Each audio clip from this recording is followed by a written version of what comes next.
all of our devices. So let me call to order the Board of Water Commissioners meeting for March the 19th, 2025, and ask that the secretary would please call the roll. Chairperson Einhauser, Vice Chairperson Blackman, Commissioner Davis, Right. Garcia, Commissioner Garcia. Commissioner Forte. And we are awaiting Commissioner Kinlock. He does plan to join us. Commissioner Coleman is absent, but we do have a quorum to start. Is present, so the next item would be the approval of the agenda and commissioners. Commissioner Forte moves, Commissioner Blackman seconds. Any changes that anyone wants to make to the agenda as presented? Hearing none, all those in favor, please say aye. And that's adopted unanimously. Next, we move to the approval of the minutes of February the 19th, 2025. Chair. Moved and supported, moved by Commissioner Blackman and Commissioner Davis supports. Any suggested changes or alterations or modifications to the minutes as presented? Hearing none, all those in favor, please say aye. And that is unanimously adopted. Next, we move to public comment. Do we have anyone in the room that would like to make public comment? Is there a sign-in sheet? Okay.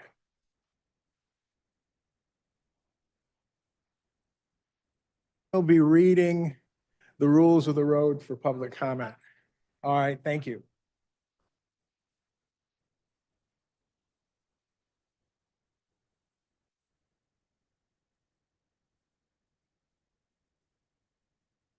Good afternoon, Tiffany Jones, Public Business Opportunity Director. To make a comment, if you are in person, please sign the sign-in sheet and your name will be called and you can proceed to the microphone. If you are online, please raise your hand by using the raise hand icon on your desktop or mobile device.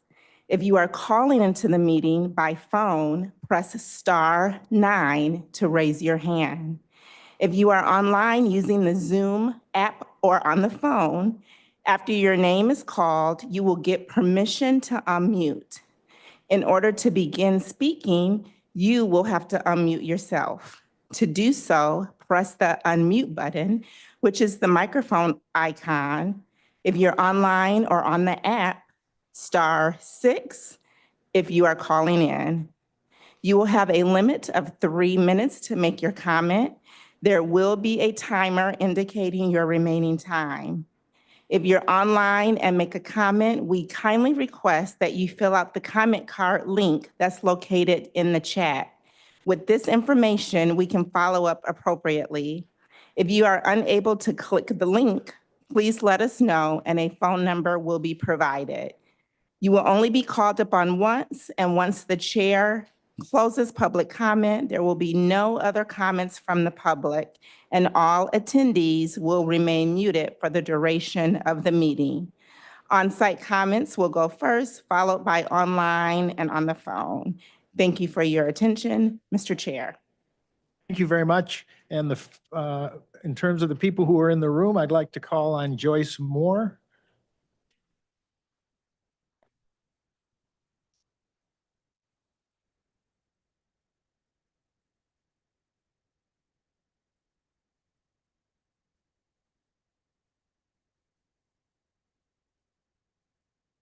Ms. Moore.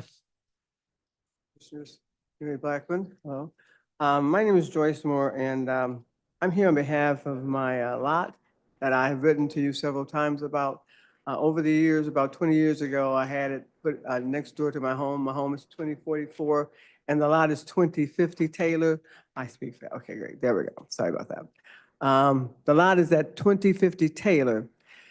And I have asked that the drainage fee be waived due to the fact that over the years, there have been holes in the lot and the water is no longer just sliding off, it's being absorbed in the ground. The fee, I think $26, but It's accumulated to about, what is it, $1,000 now? And so I would like to stop that fee. I'm one of those people, one of those seniors who've been here a lifer.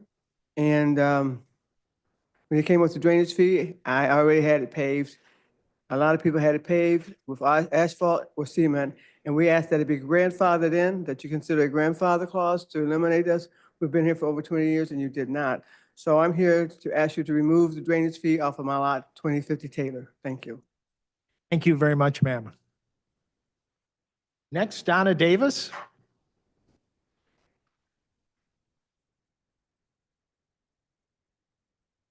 Good afternoon, Ms. Davis. Everyone. I'm here in regards to actually a alley, which is, I don't know how to present it, but it would be on facing LaSalle going north and south of LaSalle, and it's on the side lot of 2440 Gladstone. And I did bring pictures. I've had a hole in this alley for, now it's going on 3 years. I've had the inspectors come out. Well, first of all, I didn't buy the alley, but I'm responsible for the alley on the lot. So now that I can't get anyone to clean it up, and the items that when they do, when Detroit Water and not Detroit Water and Sewage, the electrical companies and the cable companies come and do work in that alley, the alley is open. They leave all this debris. I can't pick it up. I either have to pay someone to come pick it up. They leave large items. They have this large hole now that's, like I say, it's been in there for 3 years. It's very dangerous, and I can't get any help for it. So I did bring pictures to show that they have it boarded up. They had the tape up there. It's still there, and no one has come and fixed this. So I'm looking for some assistance and someone coming to repair that alley. That's it. I do have one more question. Is it the Great Water Sewer who done the lead? Who did the lead lining? Do the lead lines that goes into the house from outside? Am I saying that right? Mr. Smiley? Fixing the lead piping? Both contractors and our own crews replacing lead service lines. Tractors has come out and done that for me also. I would like to have a phone number or how I could follow up on that, because they replaced my cement and it's terrible. They did a messy job of it, and I've tried to talk to them. They have not communicated back with me. So if I can have a name or phone number to communicate back with them, I would like that. And that's it. Davis, we have your contact information from when you signed in. All right. Thank you very much. Kathy Floyd?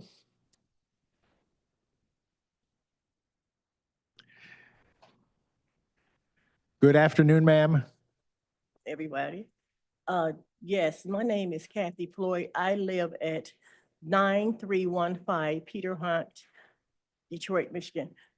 Yesterday, the water company came and turned my water off because they said that they haven't read my meter since 2021, which I didn't know because I get a water bill. So I asked them, can they come in back and turn my water on? Because I was a senior, I have a lot of health reasons. They told me no, they can come back April the 2nd, but I had to pay my whole bill, which is $500. I gave them $200 about 2 weeks ago, and I need my water back on today. That's why I'm down here. I'm down here for my water bill. Can someone from yes. The woman in the back from customer services, go talk to her, and we're going to try and take care of it now.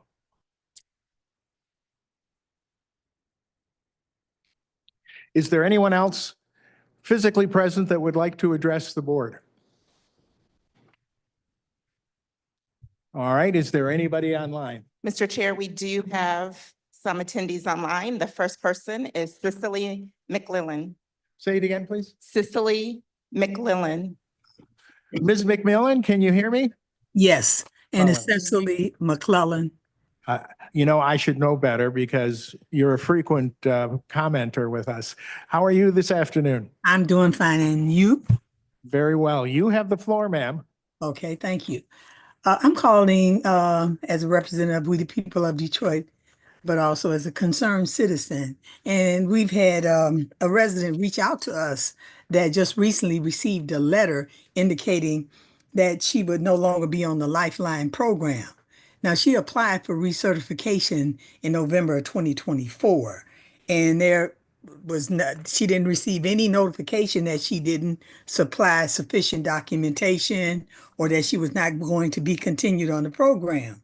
This letter, which is from Matthew Phillips, indicates that she's was denied recertification or continuation in Lifeline as a result of missing documentation.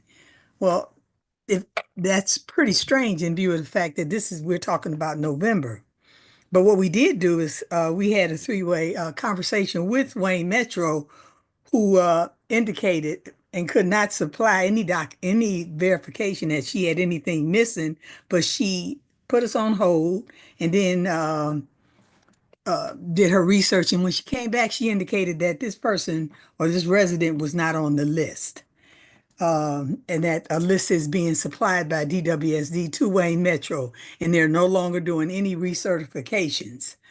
So it's really confusing why this resident was not continued on the Lifeline program. She did everything she possibly could to stay in compliance. I mean, it's March now, and this letter is dated March the 5th, and it goes into effect this month. And we got the impression that this is a pretty much a standard type letter that's going out to many of the former Lifeline residents, because it goes into detail and talks about how they can apply for the Easy Pay program. I just believe that this was a total breakdown. This resident did everything she could to apply in November. There was no notification that she was missing any documentation. And now 3 months later, she's finding out that she's going to be terminated. I just think that our residents deserve better in terms of being informed on a timely basis when something may be missing, particularly as it relates to applications for a program, because she would have submitted anything that was needed. And it doesn't appear that she was missing anything based on what Wayne Metro is reporting. So I'm hoping that we don't have a lot of residents that fall in this category. And I hope that you can investigate this and, make sure that there's a smoother transition when possible for people leaving Lifeline going on to the Easy Pay program. Thank you very much. Thank you, Ms. McClellan. Do we have the customer's name and address? Mr. Chair, would you ask Ms. McClellan if she would provide?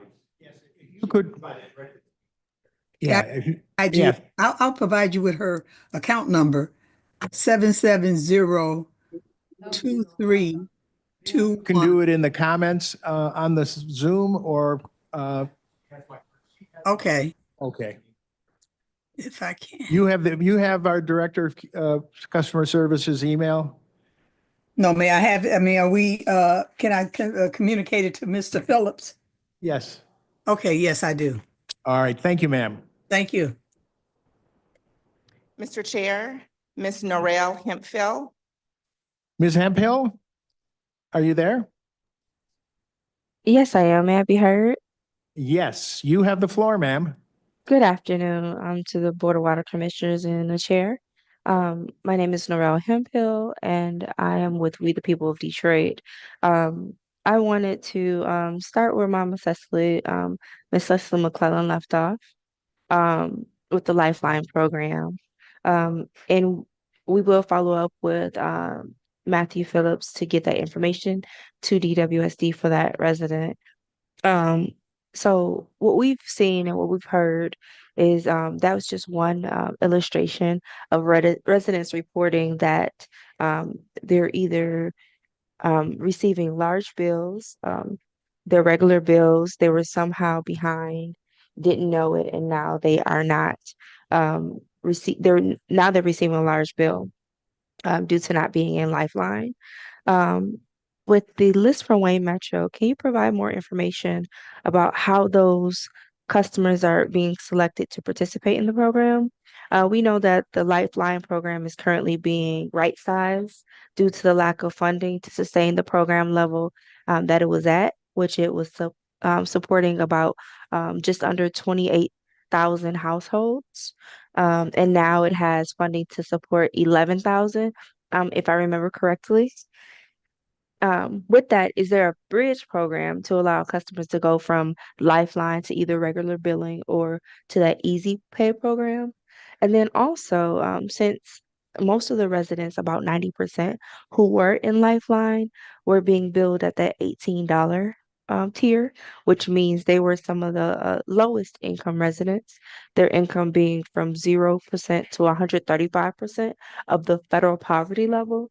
Have you considered perhaps halving the Lifeline benefits so that they don't have an $18 bill, but instead a $36 bill now, and then allowing more residents than just the 11,000 to participate, and that would perhaps give our low income residents um, more of an affordable bill versus their regular bill, which we know is unaffordable, especially seeing as though there was a recent rate increase.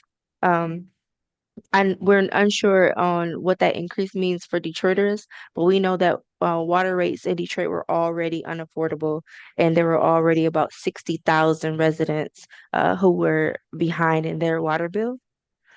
So again, if you could please provide us with more information about how residents are being transitioned from Lifeline to some other program, even if that's just regular billing for their water usage. And thank you so much for serving the residents of Detroit. Thank you very much, Ms. Hemphill. Mr. Chair, we have someone by the email address of shorty1@myyahoo.com, shorty1@myyahoo.com. So whoever wants to claim that email me. address, we'd like to hear what you have to say. Can you hear me? Yes, can you tell us your name, please? My name is Jess Robertson. Yeah, thank you. And what can we do for you today? Okay, I'm having the same similar situation with the Lifeline program. I assisted a person with, they did the online link and attached all of their information. We did this twice. That was in, I think, October and then again in November. And they recently got a letter in the mail stating that they no longer qualify for the Lifeline program. And this is a challenge for this person, seeing that the monthly income is not even $1,300. And we just got the letter, the same thing. There were no telephone numbers to follow up to find out, hey, did you get this information? Is there anything else you need? And I don't believe that there was anything else that was sent to him that stated his information wasn't received. So I don't know how to advise or guide him, and he needs assistance because he cannot pay the bill that will be coming soon. So it would be nice if they had some telephone numbers that they can call for service or a place that they can go to get information. Trying to reach some of the telephone numbers that are there, they go unanswered. So your assistance is needed now to help this gentleman.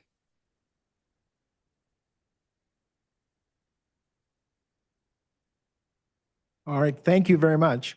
Chair, if she could leave a contact number in the, on our website there, we'll be able to get in contact with her today to try to help resolve the issue. Can you Is give us- there is there a telephone number that could be available that he can talk to someone about the issue?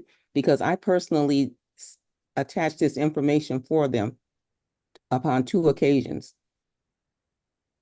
So Yes, I'm if- not sure why it is that it wasn't received and why there was nothing else sent to say it wasn't. So if there's a number or a location that they can go to, that would be helpful. Yes, if you could put your contact number in the chat, we have people that are monitoring that live right now.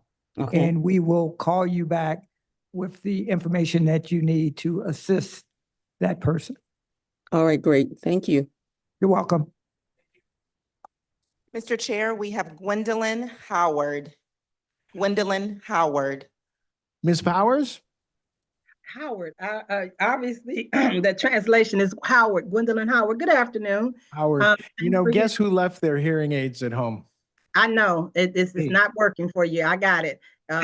Okay. But not to just keep barking up the same tree, but because of influx of these letters that came out to our residents and the recipients of the Lifeline program, we knew that we would have a meeting with you this week and try to get back with them with a follow-up rather than have an influx of case numbers and to give to you, just to give them as a whole some information, because we had our monthly meeting with the block club people, and this is what came up was this letter dated March the 5th saying taking effect March the 5th, and a couple of them that have been transitioned to Easy Pay. So I guess what we need to be able to take back to our constituents as well as our church members and what have you is what is their next move, because Wayne Metro is saying don't call them, they didn't send that letter out, they didn't provide the content of the letter, so therefore they referred us back to DWSD.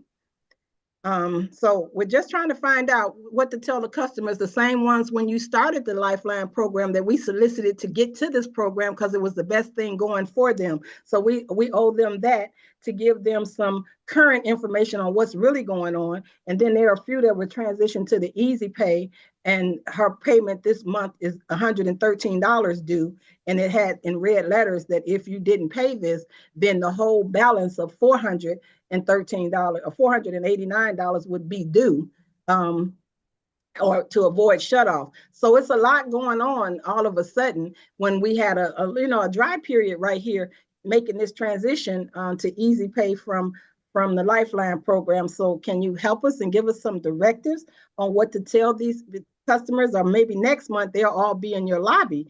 So maybe we can head that off if we can give them some valuable information. Thank you and have a great day. Thank you very much, ma'am. Mr. Director.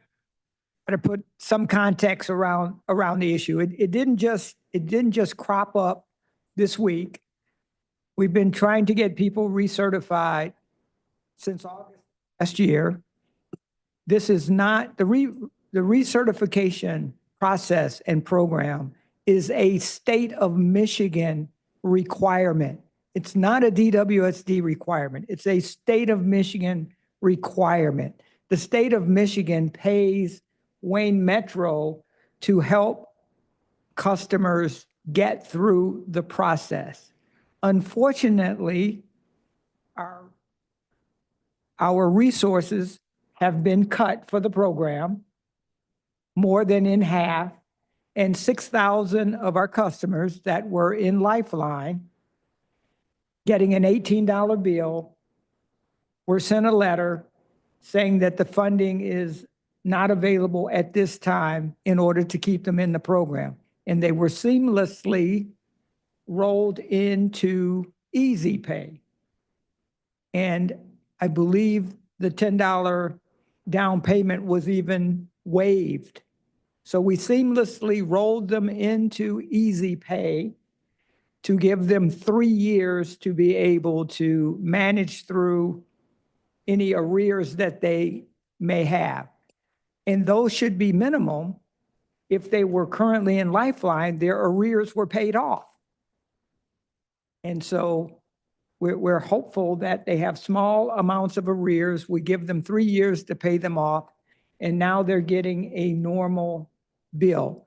And once additional funding becomes available, we will open the program back up to a larger group of needy customers. Thank you. All right. Have we answered your question?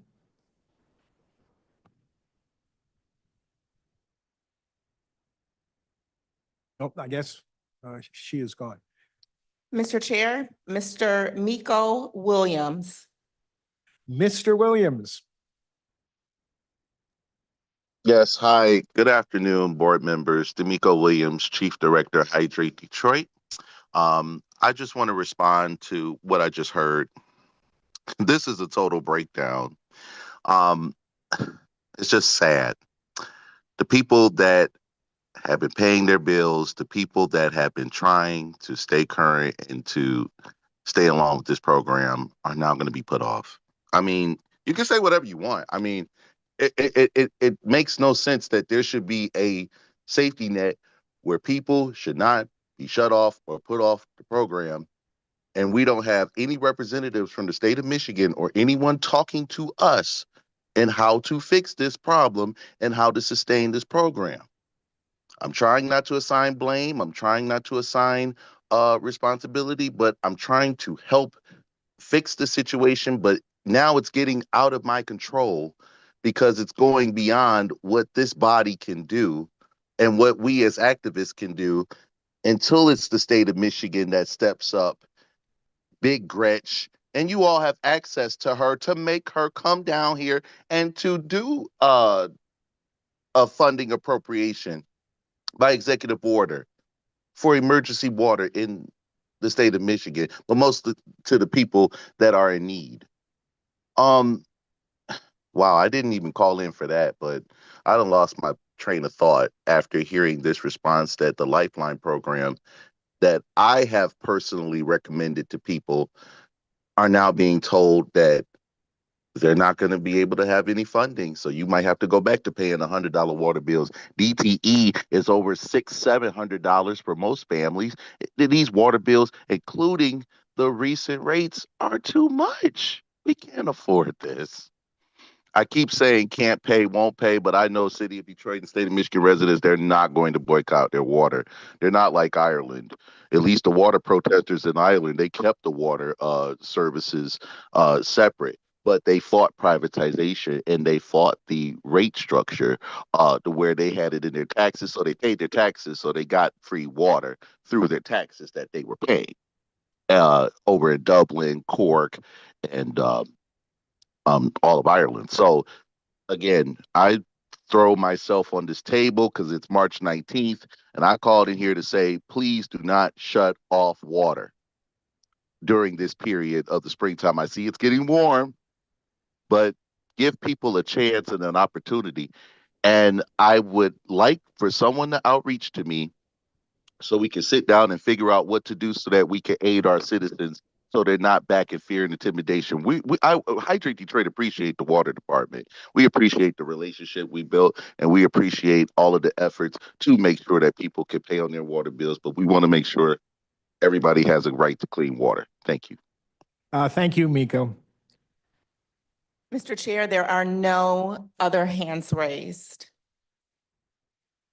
Is there anyone within the sound of my voice that would like to address the Board of Water Commissioners? Hearing none, then we will close our period of public comment and we'll move to item 6, communications, and there are none. Item 7, items from commissioners. Do any of the commissioners have any items they'd like to present? Hearing none, then we will go to item 8, unfinished business, and there is none. And now we move to item 9, the approval of the consent agenda.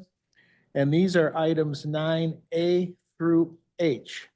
Would someone like to make a motion? Move approval, Ken Lott. It's been moved and seconded, and for the record, Commissioner Kinlock has joined us. We now are at 100% strength. All right, it's been moved and seconded. The consent agenda is exactly that, unanimous consent. So, and I've just ran my finger down these items and it's almost $10 million. I don't want anyone to think we're spending $10 million without paying very close attention. All of these items were reviewed very thoroughly at the committee level, largely at the Finance Committee. And Commissioner Forte, I assume these all come with the recommendation of the Finance Committee. Does any commissioner wish to remove any item from the consent agenda so it could be considered separately? All right, hearing none. Any questions or comments regarding the items on the consent agenda? All right, hearing none, are you ready for the vote? All those in favor of adopting the consent agenda as presented, please say aye. Any opposed? And that carries. Next, we get to new business. And we have 2025-56, item A. Commissioners, what's your pleasure? Forte. Yes, I move that the Board of Water Commissioners for the City of Detroit Water and Sewerage Department authorize the Director to approve Amendment Number 1 to DWSD Contract 6005922 PC-815 with Major Contracting Group for Oakman Boulevard Sewer Improvements by adding $43,323.69 in funding for a total amended contract amount not to exceed $1,577,834.19. No change to contract terms and conditions or expiring date of 3/31/2025. Support. Commissioner Davis? Yes, Ms. Welch. Good afternoon, Board of Water Commissioners. This contract amendment before you is for work that has already been completed in the Oakland Boulevard sewer replacement. There was a bioretention median that was placed there to reduce flooding in that area. The contract was not set up with the line item for provisional allowance in the bid documents, and so they had additional planning that was done there, and this amendment will allow them to be able to submit final invoices and close out the contract. And so we walked it on because the contract expires March the 31st, so opposed to us amending it to add additional time to allot for those invoices, we wanted to walk it on and ask you all for approval at the board. Thank you, ma'am. Any questions from the board? Hearing none, all those in favor of adopting the motion, please say aye. Those opposed? And that is adopted unanimously. All right, we're going to get into the operating budget and the rates. Let's move to item 202566, proposed fiscal year 2026 operating budget. Commissioners, what is your pleasure?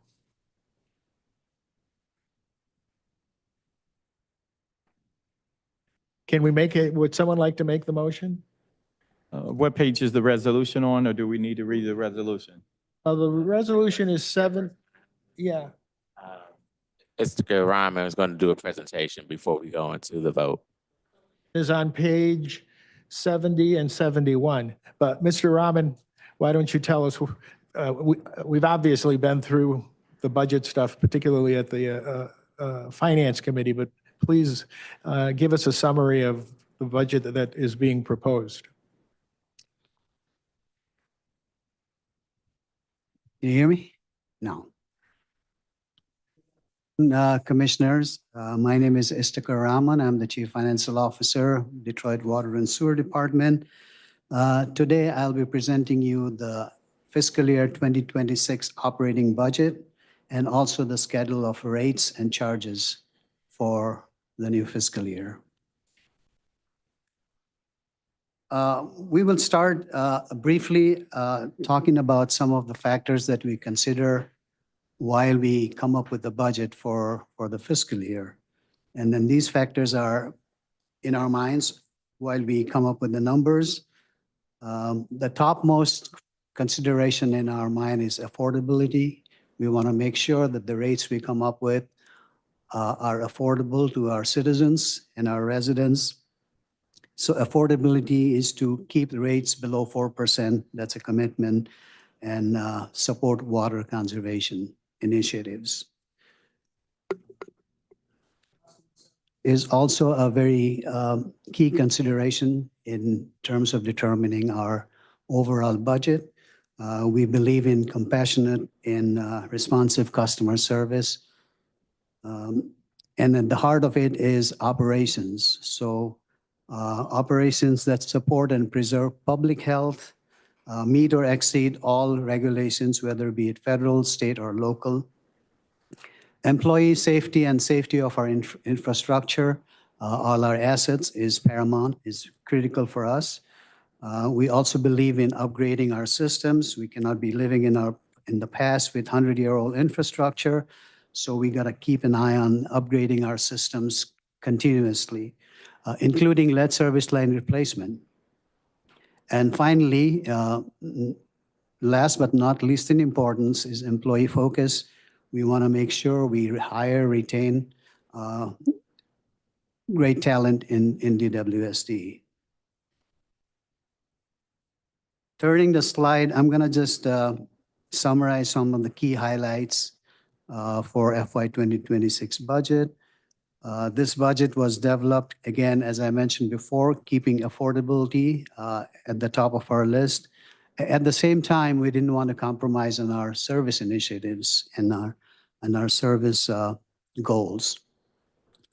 So budget incorporates these important factors to come up with the total operating system revenue requirements for FY 26. These expenditures that we call budgeted expenditures are cumulatively called the revenue requirements.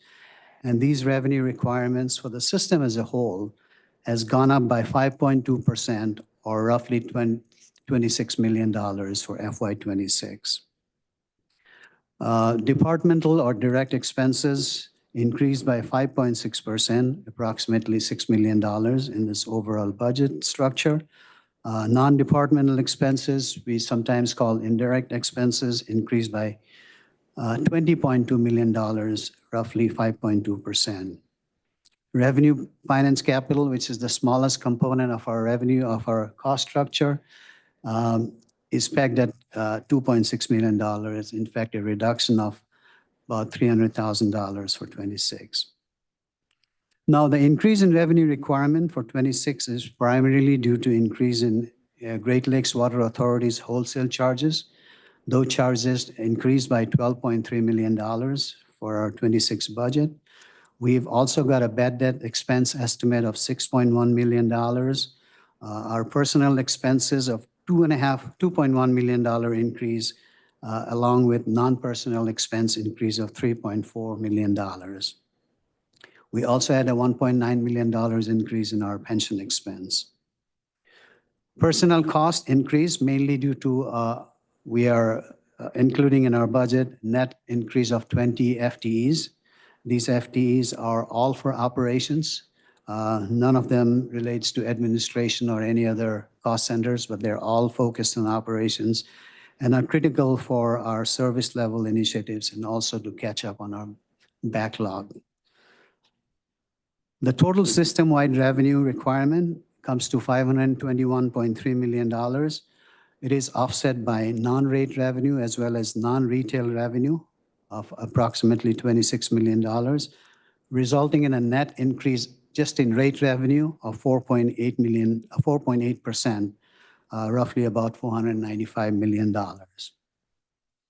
The next step is to take the rate revenue and offset it against any volume increase or decrease that we estimate for future. For FY 26, we're estimating that our volume and meter count data would increase in the range of 1.1 to 2% over FY 26. I'm sorry, over FY 25. The offset resulted in a net increase of 3.5% to our rate structure.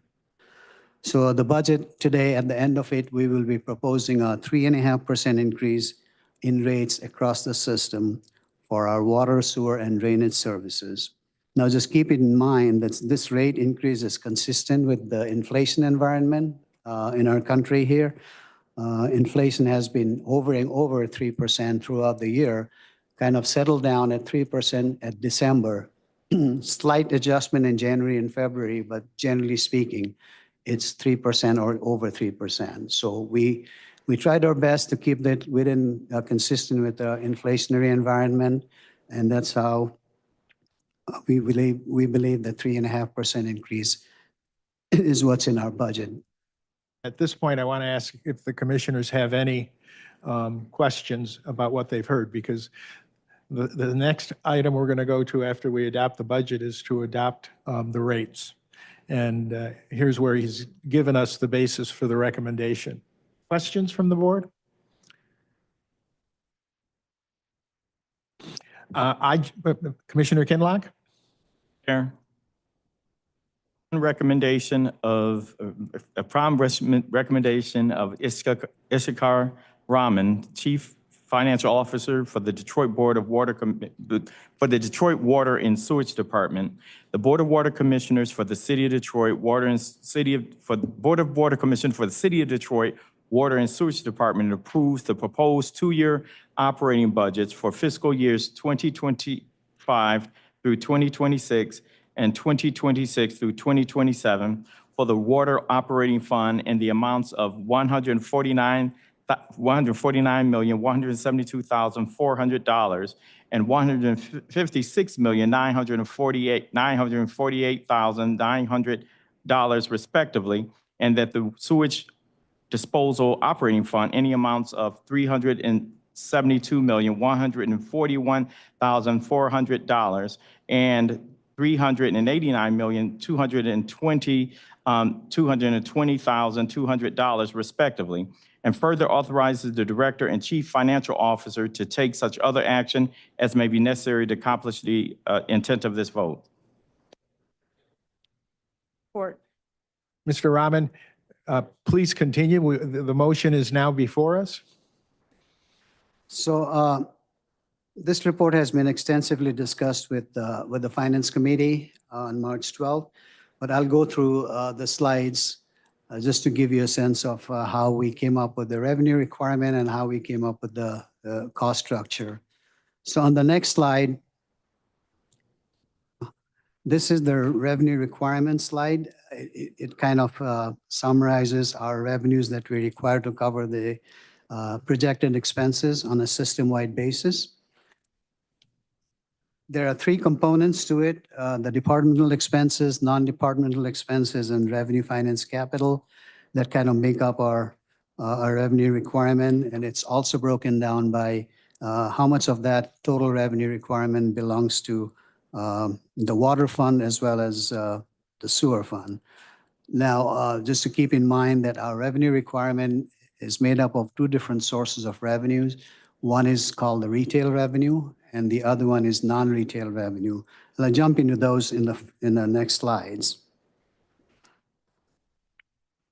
This is a pie chart, a pie diagram of our revenue requirement. As you can see here, departmental expenses make up the 22% of our total expense structure.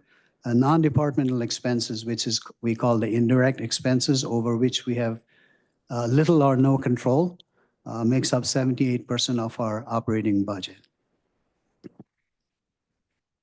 So the first component of revenue requirement is our direct expenses, over which we have some control, are made up of these natural classification of expenses like salaries, wages, contractual services, supplies, utilities, and so on.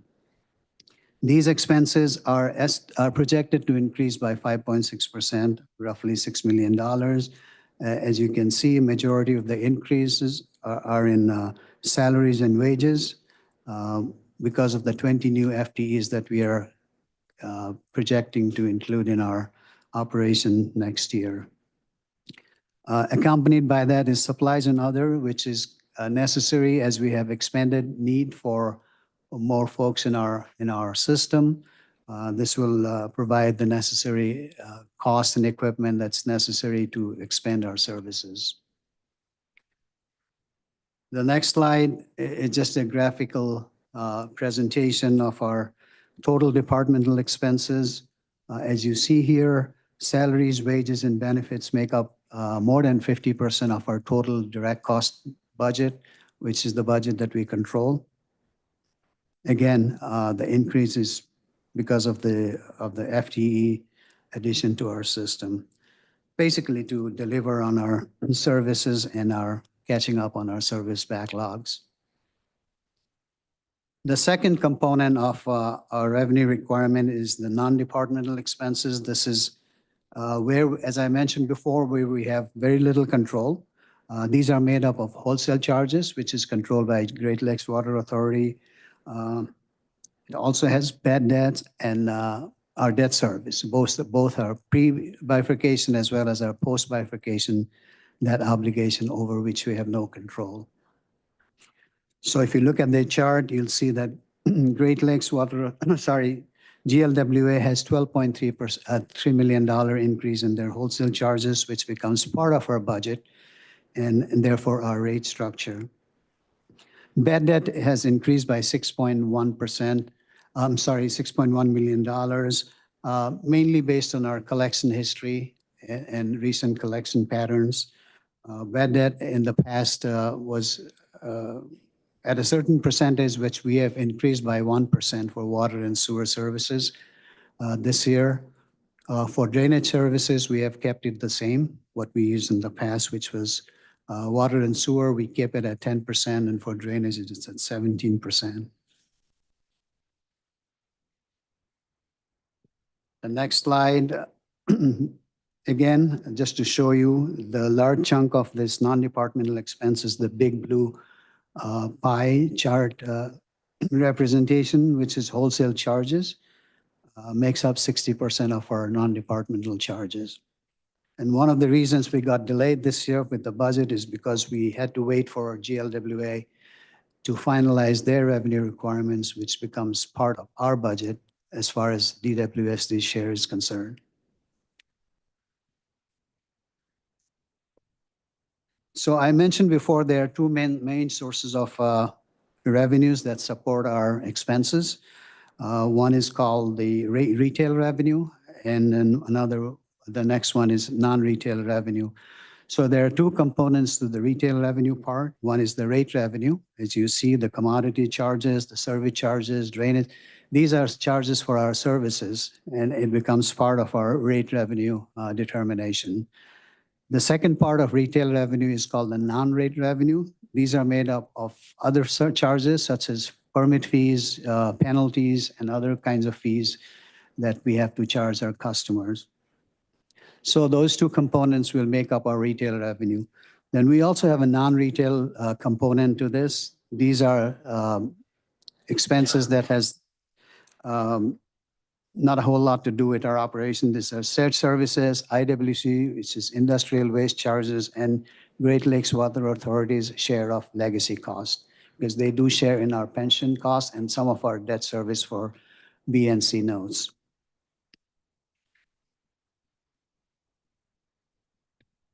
So components of rate revenue that is actually used to finally determine the rates at the end of this presentation. There are four components of those charges. Commodity charges is really the volume charges, the usage charges that are charged to customers. Then we have service charges. Drainage and fire lane charges make up the other shoe. In terms of fund-wise distribution, water fund will carry $140 million of the total $495 million, and the sewer has $355 million. So the water rate revenue is increasing by 5.5%, and the sewer rate revenue will increase by 4.6%. So how we determine rate revenue is we take the total revenue, which you'll see is the $521 million, and we back out the non-rate revenue as well as the non-retail revenue to arrive at the rate revenue requirement. In this case, there was the $521 million. We took out all the non-retail and non-rate revenue, approximately $25.9 million, and we arrive at the $495.4 million, which is a 4.8% increase. Looking at the pie chart again, what makes up the largest component of our rate charges is the commodity charges, which means the usage, the volume, consumption of our water and service units. The second biggest part is the drainage charges, makes up 41%, and then service charges and fire lane are smaller components of this overall pie.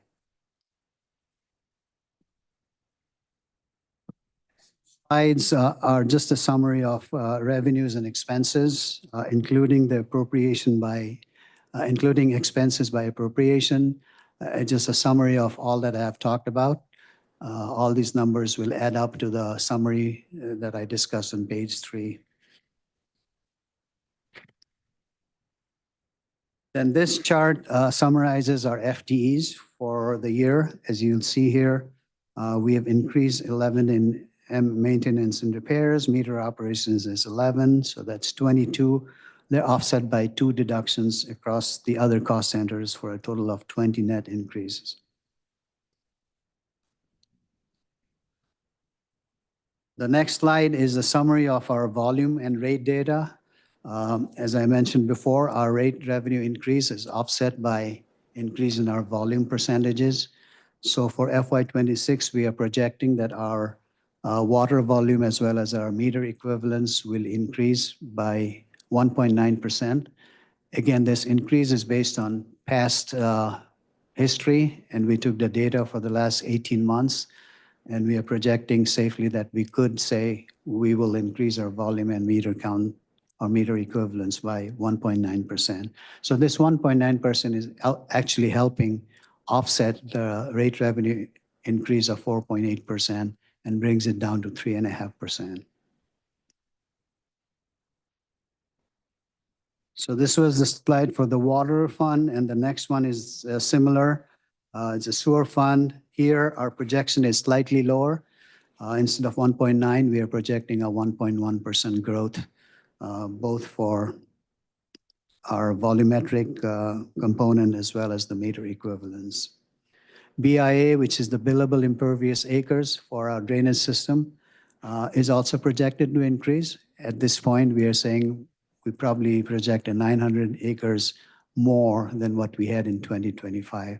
And this is based on flyover data that our professionals provide us with. And then we arrive at the rate structure here. If you look at the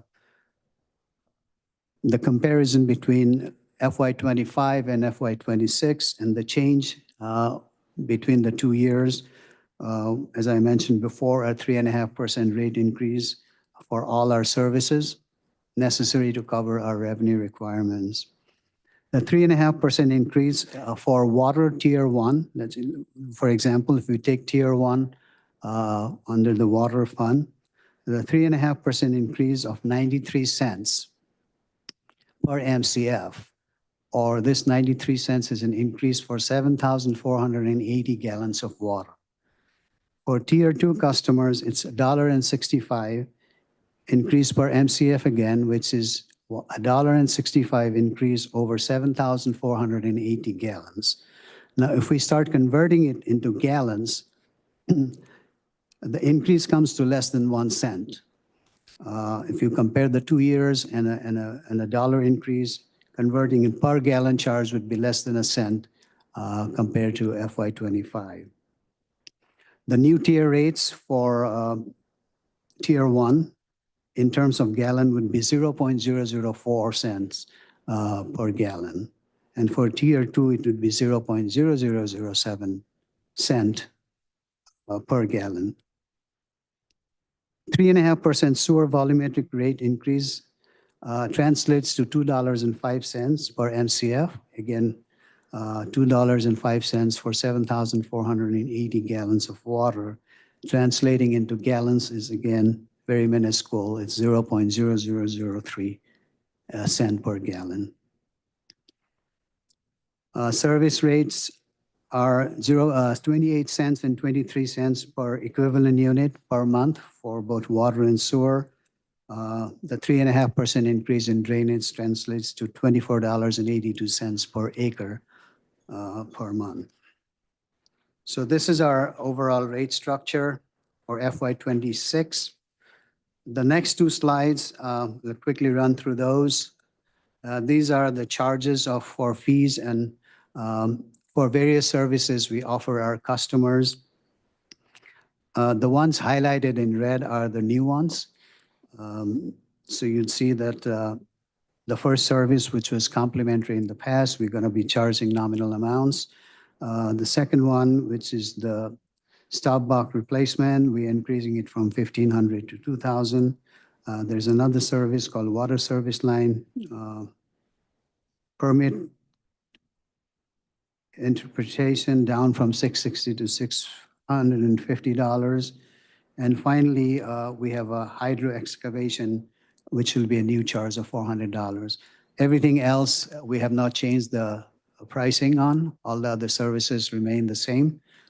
The next slide is a schedule of penalties that what we have in our rate structure, and there is no change in the penalty for any kinds of penalties, whether it's for NSF, non-sufficient funds, or temporarily cutting our cables and things like that. We are keeping the same rates for 26 as we did for 25. So all of this is summarized here. We've talked about all these expenses, all these rate increases. What impact does it have on our customer? Obviously, everything is done for our customer, and it has to have an impact. So all these value-added benefits will be the result through the proposed budget. We are cleaning 600 miles of sewer to provide capacity to the current design standards, cleaning entire system in a 5-year cycle. We're inspecting and cleaning 8,000 catch basins to reduce street flooding, replacing at least 3,500 lead service lines, 8,000 lines if additional federal or state funding becomes available, with a goal to remove all lines within a 10-year period. Nearly 12,000 have been replaced since 2018. We're also painting 5,000 fire hydrants, which reduces corrosion. Completing the Far West project, detention basins and sewers to remove 100 million gallons of rainwater and snow melt annually from the combined sewer system, and construct and complete design of several other stormwater projects.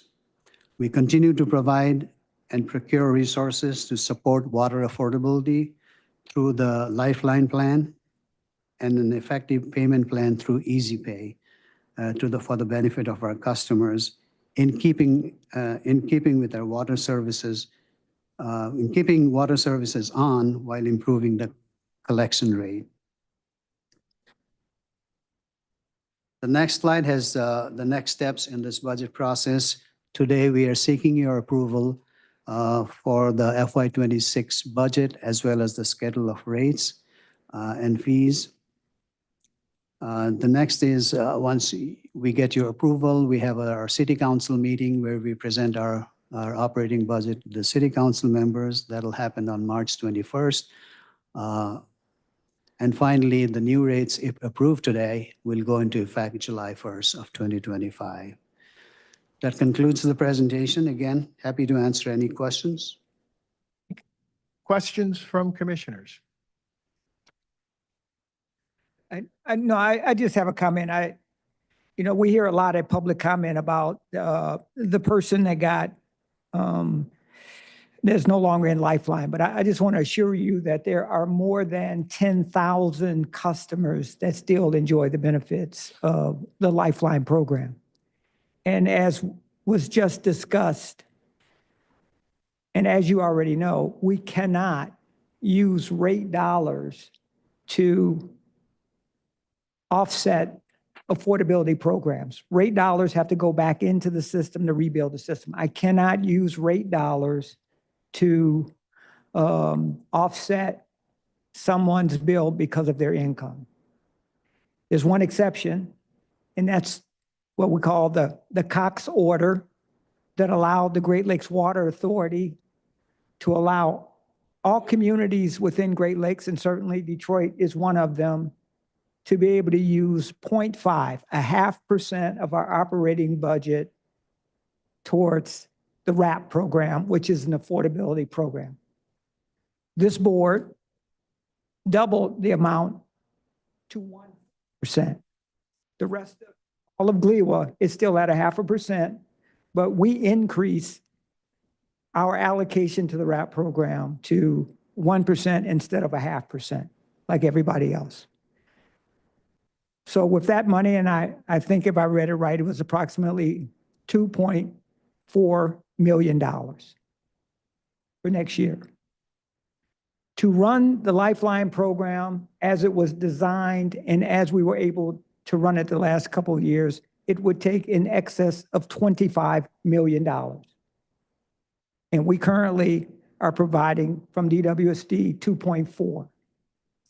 The state of Michigan has also, through 2 grant programs, kicked in anywhere from $6 to $8 million. So we're sitting on approximately $10 million for Lifeline.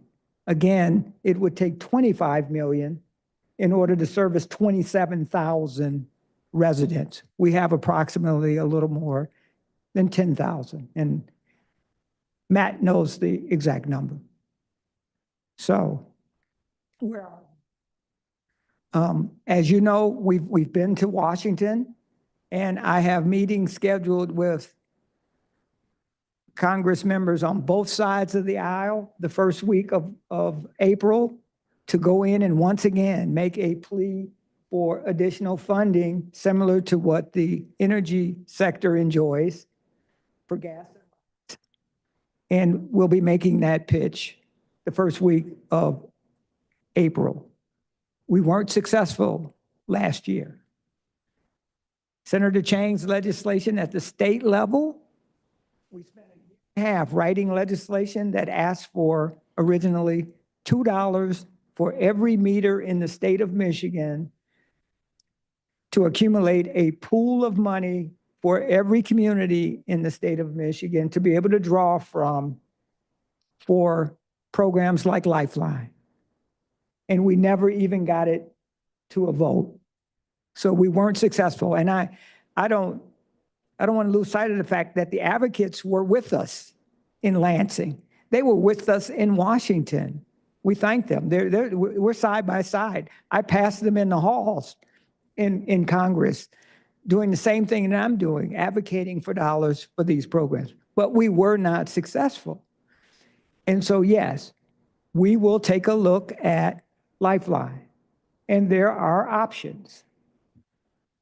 As you know, there's 3 parts to Lifeline. There's paying off the arrears.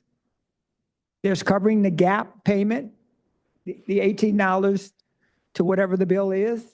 And there's fixing plumbing issues. Maybe we can't fix plumbing issues. Maybe we can't pay off all the arrears.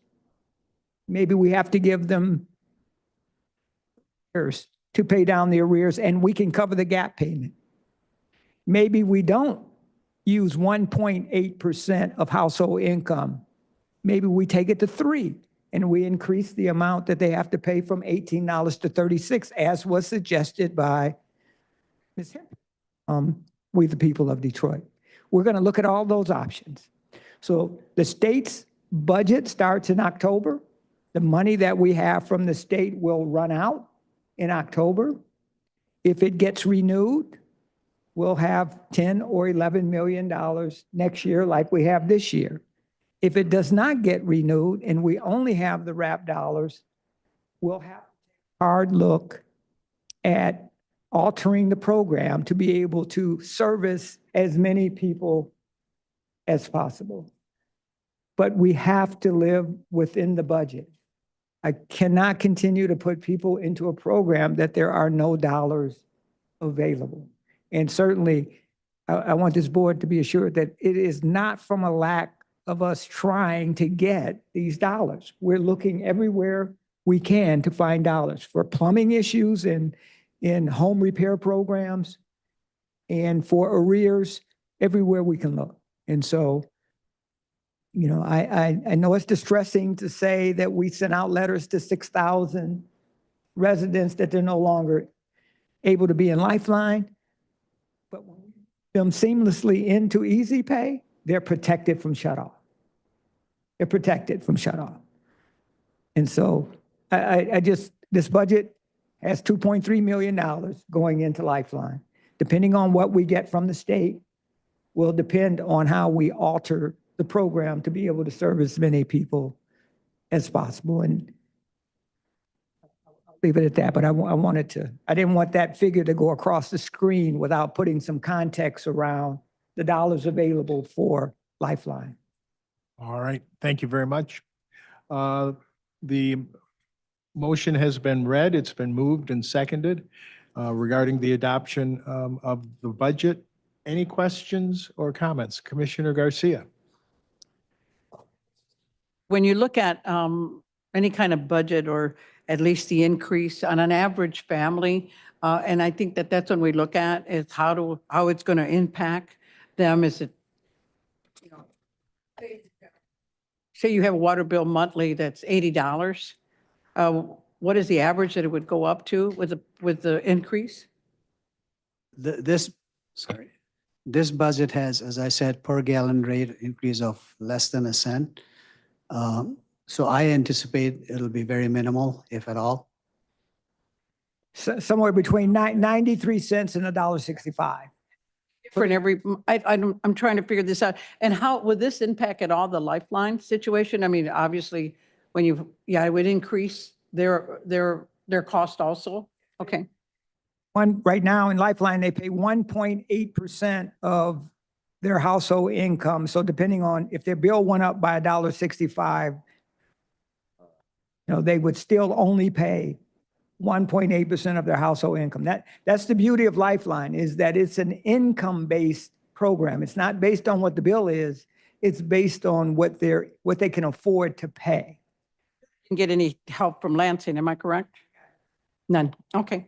Thank you. I just wanted to make sure I clear.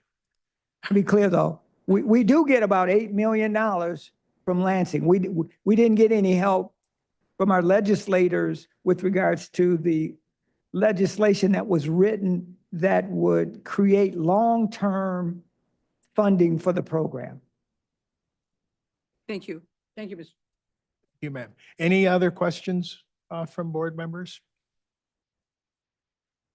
All right, we will be formally adopting the rates, but when we adopt this budget, we don't give ourselves much choice when it comes to adopting the rates.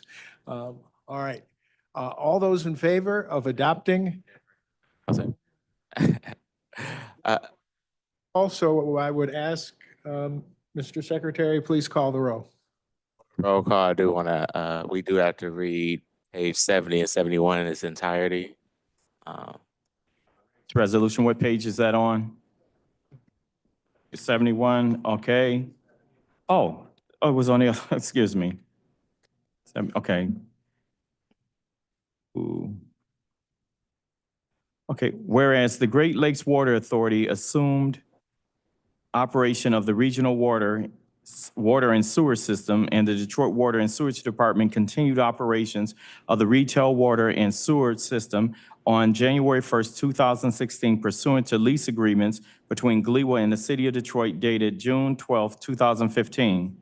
Whereas in accordance with the lease agreement, the Detroit Board of Water Commissioners shall adopt a 2-year biannual operating budget for the water supply and sewage disposal systems. And whereas fiscal year 25 through 26 and fiscal year 26 through 27 budgets have been prepared in accordance using the contractual lease basis of accounting, and whereas the budgeted expenses for each such fiscal year are equal to the sum of the projected operating expenses and the other revenue requirements for the water supply system and the sewer disposal system for each such fiscal year. And whereas the budgeted annual revenue requirement for the water supply system for fiscal year 2026 is $149,172,400, and for fiscal year 2027 is $156,948,900. And whereas the budgeted annual revenue requirement for the sewage disposal system for the fiscal year 2026 is $372,141,400, and for fiscal year 2027 is $389,220,200. Now there be resolved that the Detroit Board of Water Commissioners approve the attached biannual budgets for fiscal years 2026 and 2027, and be it finally resolved that the Director and the Chief Financial Officer are authorized to take such other action as may be necessary to accomplish the intent of this resolution. All right. Last call. Any questions or comments? Hearing none, let's call the roll. We also need a second, by the way. We need a second, by the way. That's what I was asking. Did we have a? I had seconded it. Yeah. Let's call the roll. Chairperson Einhauser? Vice Chairperson Blackman?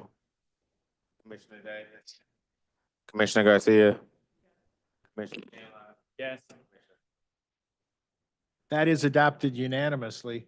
Now let us move to item 202565 with regard to fees.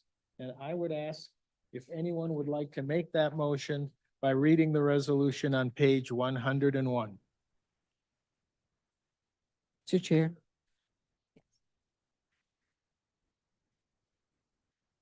Upon the recommendation of Istakar Rahman, Chief Financial Officer of the Detroit Water and Sewage Department, the Board of Water Commissioners approves the proposed schedule of Detroit retail water and sewage rates and fees consistent with the fiscal year 2025-26 revenue requirements and the water and sewer system budgets approved by the Board of Water Commissioners on March 19th, 2025, and also authorizes the Director and the Chief Financial Officer to take such other action as may be necessary to accomplish the intent of this vote. The proposed schedule of rates and fees are based on the approved operating revenue requirements of $149,172,400 for the retail water system and $372,141,400 for the retail sewer system in fiscal year 2026. And now, therefore, be it resolved that the Detroit Board of Water Commissioners approves the attached schedule of the rates and fees to support DWSD fiscal year 2026 revenue requirements, and be it finally resolved that the Director and Chief Financial Officer are authorized to take such other action as may be necessary to accomplish the intent of this resolution. And the schedule of rates and fees is attached. Is there a second? Commissioner Blackman. Commissioners, questions or comments? My takeaway from the presentation on the budget is that the numbers suggested the rate increase be 4.8%, which is radioactive territory for us. And the director can give us a very brief overview of the history of rates. But what brings it down to 3.5 is the fact that we have a lot of new customers and new revenue. And the wholesale costs are fixed. So any new revenue that comes in from new customers is, I'm not going to call it found money, but it has that effect. And I don't think we can take credit for that. Where are these new customers coming from? Income housing that is coming online in the city of Detroit. The mayor speaks often about the $1 billion in new low-income housing that's been built. Certainly, you need another $1 billion. It's not enough, but clearly people are deciding to stay in Detroit and moving back into Detroit, and our volumes are going up. And when you have more people spreading the costs, you're able to keep rates lower. Is happy about increasing our costs, but could you give us a context for how 3.5 compares to what some of the rate increases have been in the past? For 20 years, we had double-digit rate increases, a couple of years as high as 17%. In the last 10 years, we've averaged 2.9% a year. This year, 3.5. It's still going to keep us in the average of about a 3% increase. Keep in mind, inflation is 7 or 8%. Our employees deserve raises. There's utility costs, there's chemical costs, there's pension liability that it was unexpected. So there's a lot of increase in costs in running a utility, but we're still able to keep the rates affordable below the level of inflation in not only in this country, but in the state of Michigan. So we're proud of that. We think it's a lot has to do with our deputy director and his operation team just operating more efficiently today than we have in the past. And we're going to hopefully continue to honor the 4% promise that was in the original lease agreement. That's gone away now. But we're still able to operate and stay below 4%, which is below inflation. And I'm certainly proud of all the DWSD employees that sacrifice. I made the statement in a meeting today about this recent break that we had, and our CFO has basically said that we have to cover that cost in this year's budget, and so a lot of our managers are not going to be able to replace some vacancies right now in order to be able to save the money to be able to pay for that. So we're sacrificing, everybody in the organization is sacrificing in order to not to have to come back to this body and ask you for an amendment to the budget. We're living within our budget and trying to keep rates low. All right, commissioners, any other comments? If you're ready for the vote, let's call the roll. Vice Chairperson Blackman. Commissioner Davis. Commissioner Garcia. Yes.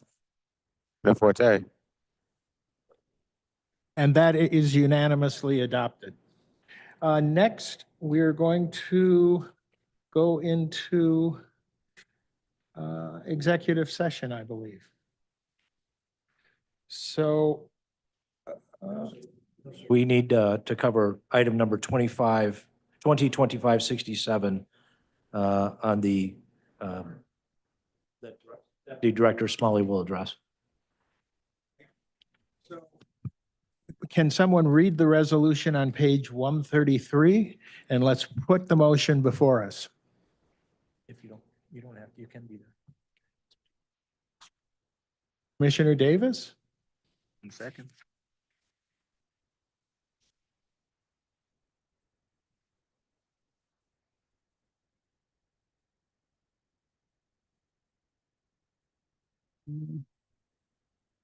All right, Mr. Chairman, whereas the Detroit Water and Sewage Departments, DWSD, and the Great Lakes Water Authority, GLWA, recognize the need to make improvements to its existing water distribution system that are owned and operated by the city of Detroit and that are physically located within the city limits. And whereas DWSD has prepared a Drinking Water State Revolving Fund, DWSRF, project plan, which recommends water main replacement and associated appurtenances, including removal of certain lead service lines in the Eastern Market, Forest Park, North End, Island View, West Village, and Medical Center neighborhoods in the city of Detroit, further referenced as WS Task 12 Project A, and whereas DWSD has prepared a Drinking Water State Revolving Fund, the DWSRF project plan, which recommends water main replacement and associated appurtenances,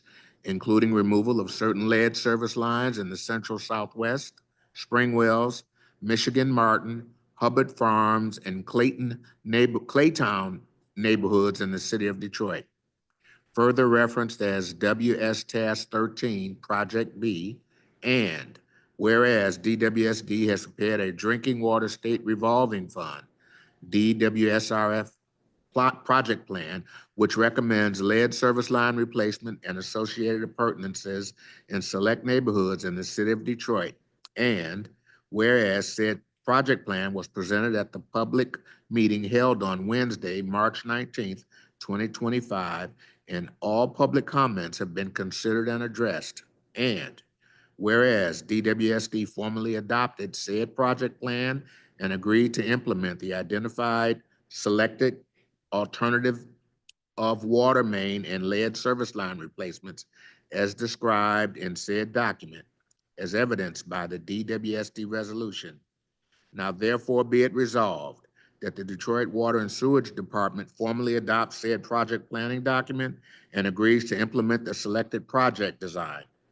Be it further resolved that the Detroit Water and Sewage Department Director, a position currently held by Gary Brown, is designated as the authorized representative for all activities associated with the project referenced above, including the submittal of said project planning document as the first step in applying to the state of Michigan for a drinking water state revolving fund loan to assist in the implementation of the selected alternative. Thank you. Is there a second? Commissioner Blackman. Deputy Director Smalley, I'm sorry. Smalley, Deputy Director, DWSD. This is the fiscal year 26 Drinking Water State Revolving Fund Project Plan.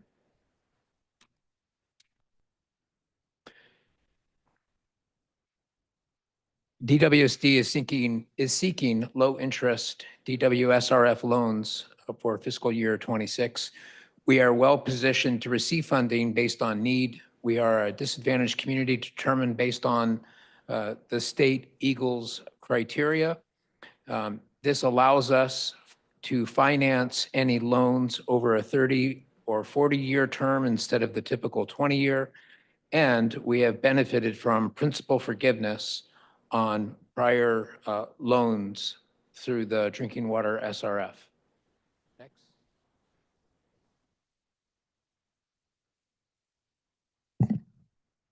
The project plan includes 2 water main replacement projects and 5 standalone lead service line replacement projects for a total of $140 million.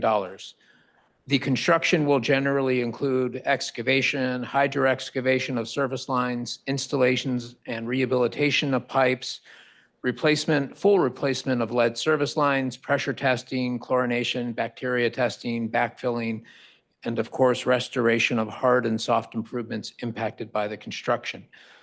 The majority of the work will be performed in the road right-of-way, except for lead service lines that are also on private property. The impact of the project will be improved customer service and will allow us to continue to provide safe, reliable, affordable drinking water to our customers. Next slide.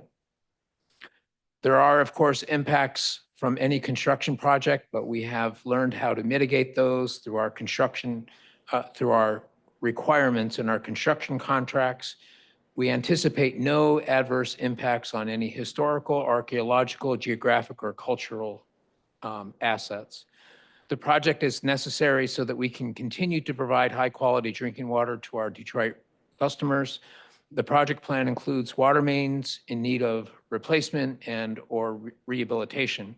If I may, just real quickly, we go neighborhood by neighborhood, and we look at the consequence of failure and the probability of failure. The consequence of failure is it near a hospital, near a school, major bus route, freeway. Those can have significant impact or consequence. The probability of failure, we look at the historical data. What is that asset made of? Does it have a higher or lower failure rate? How many times has it broken or failed to perform in the past? So we take all of that data, and that's how we select the neighborhoods. We're going after the highest risk assets first. Also included in this project plan are 5 $20 million standalone lead service line replacement contracts in hopes of receiving some bipartisan infrastructure law money that was made available through the Biden-Harris administration. So we're hopeful that will help us to continue the significant progress that we made on lead service lines. Next slide. I'm going to ask Tamara to just briefly, I'll cover this slide. So WS Task 12 will replace about 5.5 miles of vintage cast iron water main, typical sizes in 6 and 8 inches in diameter. We also anticipate replacing 458 lead services at a cost of $20 million, located in Eastern Market, Forest Park, Island View Medical Center, North End, and West Village. Next slide.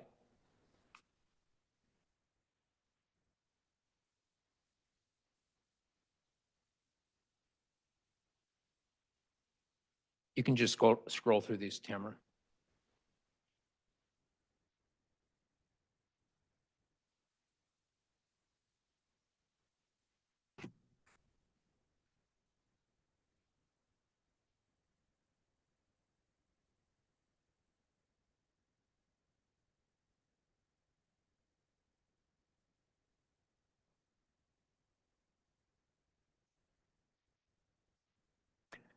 Thank you. The second project, Project B, in District 6, is proposing to replace 6.1 miles, again, vintage cast iron water main, typically 6 and 8 inches in diameter. We also forecast replacing 500 lead services at a cost of $20 million in Central Southwest, Hubbard Farms, Michigan Martin, and Spring Wells neighborhoods.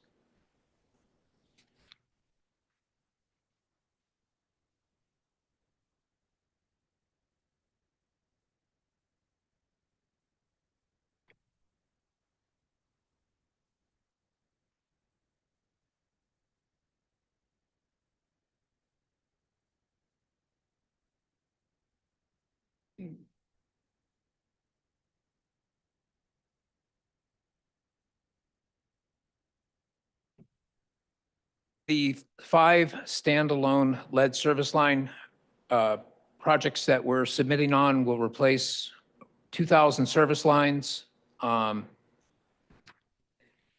the 5 projects. The total number of service lines is 10,000 with a forecasted cost of $100 million. We are hopeful that we will have significant contribution or principal forgiveness through the Drinking Water SRF, also funded through the Bipartisan Infrastructure Law. The locations, Belmont, Bethune, Cadillac Heights, Chandler Park, Claytown, Northwest Claytown, and Northeast Claytown. In the area shown on the screen. And we use a lot of data to select the neighborhoods that we're going into for our standalone lead service line projects. We're looking at the socioeconomic status. We're hitting those most disadvantaged areas first. We're also hitting those areas with densely populated lead service lines. We're looking at the number of vulnerable populations, including children and seniors. We take all of that into account to prioritize to help those most who need it first. Next slide, please. The schedule. Next. We are at the draft project plan, hoping for your approval of the resolution today, going to GLWA's board meeting on May 2nd, submitting our final project plan to Eagle on June 1st, publishing sometime in January of 26, and beginning construction in April of 26. Next slide.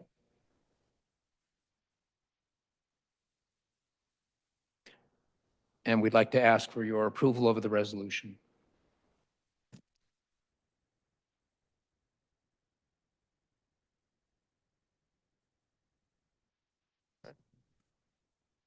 To answer any questions the board may have. Right? Are there any questions from commissioners? We are obligated to make an opportunity for public comment with regard to this item. Before we read the rules of the road for public comment, is there any indication that anyone wants to make a public comment? Mr. Chair, currently there is no indication that there are any hand raisers online. Oh, right. we do have one. Would you like the Yeah, go statement read or shall we proceed? No, I'll bet who's ever raised their hand knows the rules. Mr. Chair, we have Norel Hemphill. Hemphill, you know the rules, right?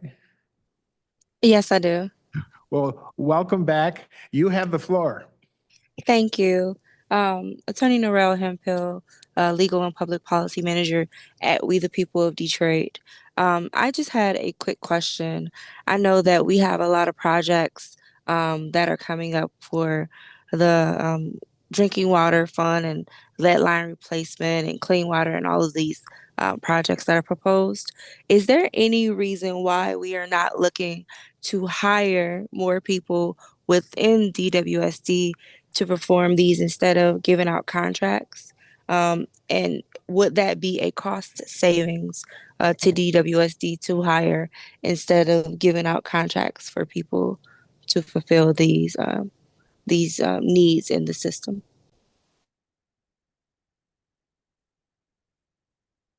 I'd like to briefly address that if I may. We hire for our base load, not for peaks, because if we hired for the peaks, then we would probably have to let those people go when the workload slows.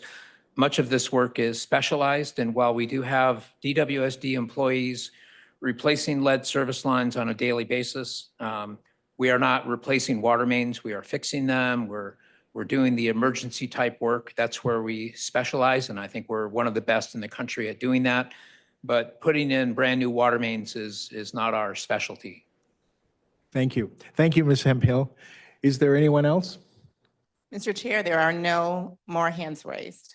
Anyone in the room that would like to address the board with regard to this capital project? All right, hearing none, we'll close public participation. We've read the resolution. It's been moved and it's been seconded. Any comments before we move to the board, to the vote? Commissioner Blackman. Mr. Chair, I would just like to say that there's great competition for these grants, these state grants, and obviously the quality of what we're presenting and the need has been well presented so that we are able to, don't want to say beat out others, but at least our projects rise to the top and we're able to get the money, the funding. All right, anybody else? Then on the vote, I would ask Mr. Secretary to please call the roll. Chairperson Einhauser. Vice Chairperson Blackman. Commissioner Davis. Commissioner Garcia. Commissioner Kinlock. Commissioner Forte. And that is unanimously adopted. Next, item 11 is the director's metrics. Thank you, Mr. Chair. I just want to make just a couple comments. One about the 54-inch water main break that we had in Southwest Detroit. You will be seeing next month a series of contracts. I believe there are 9 of them that were let on an emergency basis in order to get the work done. I can tell you right now that within 30 days, we've replaced 105 furnaces, 104 water tanks, 44 electrical boxes, and a number of plumbing issues in homes so that the hotels that people were staying in, there's no one in that hotel today that is there because their issues haven't been addressed at their home.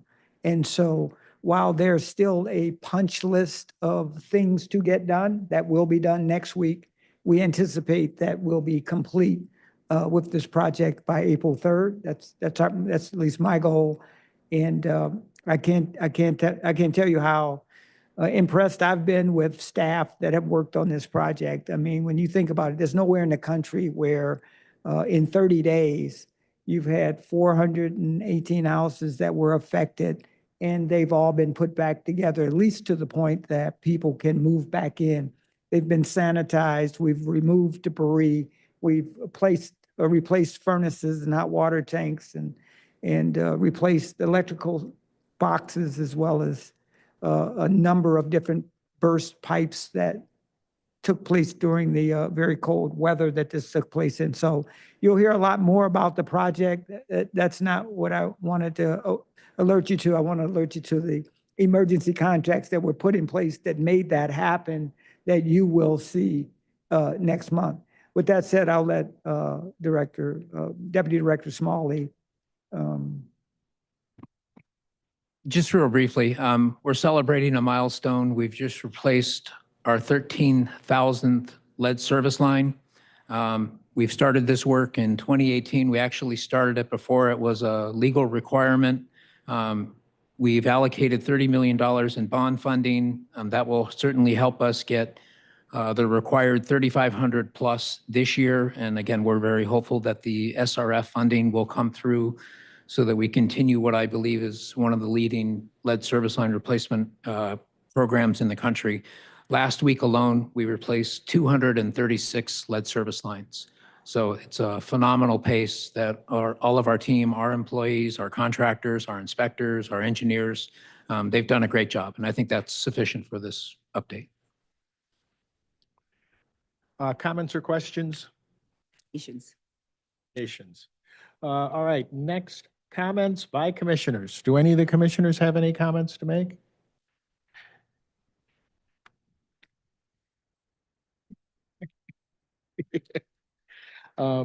We are not bashful about making comments during the course of the meeting, so we might, I don't even know if we need this agenda item.